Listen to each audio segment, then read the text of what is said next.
करते हैं, एक खबर लेते हैं कि 23 मई को आरबीआई डिविडेंड ट्रांसफर को लेकर फैसला ले सकता है।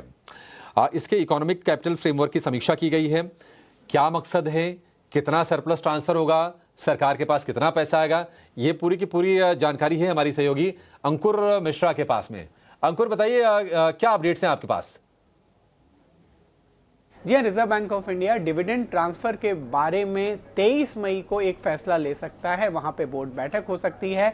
आधिकारिक रूप से थर्सडे को एक बैठक हुई थी रिजर्व बैंक ऑफ इंडिया के बोर्ड की, और वहां पर इकोनॉमिक कैपिटल फ्रेमवर्क पर चर्चा हुई, जो कि सरप्लस ट्रांसफर का जो क्राइटेरिया है और उस पर बात करता है। बिमल जालान की कमेटी के बाद आपको याद होगा 2019 से इस फ्रेमवर्क पर हम चल रहे हैं, और साल दर साल आपने देखा होगा जिस तरीके की व्यवस्था है, जिस तरीके की इकोनॉमी है, उसके हिसाब से रिजर्व बैंक ऑफ इंडिया एक कॉल लेता है कि कितना डिविडेंड ट्रांसफर करना है। और पिछले साल रिकॉर्ड ट्रांसफर हुआ था 2.1 लाख करोड़ का गवर्नमेंट को, और इस बार एक्सपेक्टेशन जो इकोनॉमिस्ट की है वो यही है कि 2.5 लाख करोड़ से लेकर 3 लाख करोड़ तक का ट्रांसफर इस बार रिजर्व बैंक ऑफ इंडिया कर सकती है। बजट में अनाउंसमेंट की बात करें तो 2,56,000 करोड़ रुपए की एक्सपेक्टेशन जताई गई थी डिविडेंड से, न सिर्फ रिजर्व बैंक ऑफ इंडिया से बल्कि जितने पीएसयू और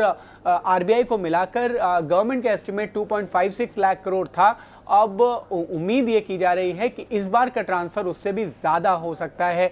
अगर हम बफर की बात करें तो पिछली बार कंटिजेंट रिस्क बफर 6.5% पे रखा गया था। तो देखने वाली बात ये होगी कि 23 मई को अगर रिजर्व बैंक ऑफ इंडिया फैसला लेता है तो इस बार ये बफर किस लेवल पे रखा जाता है।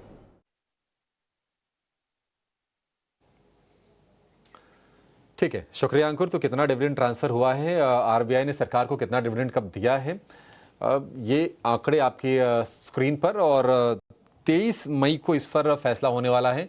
आज है 16 मई, यानी कि हफ्ते भर बाद इसको लेकर डिसीजन लिया जाएगा।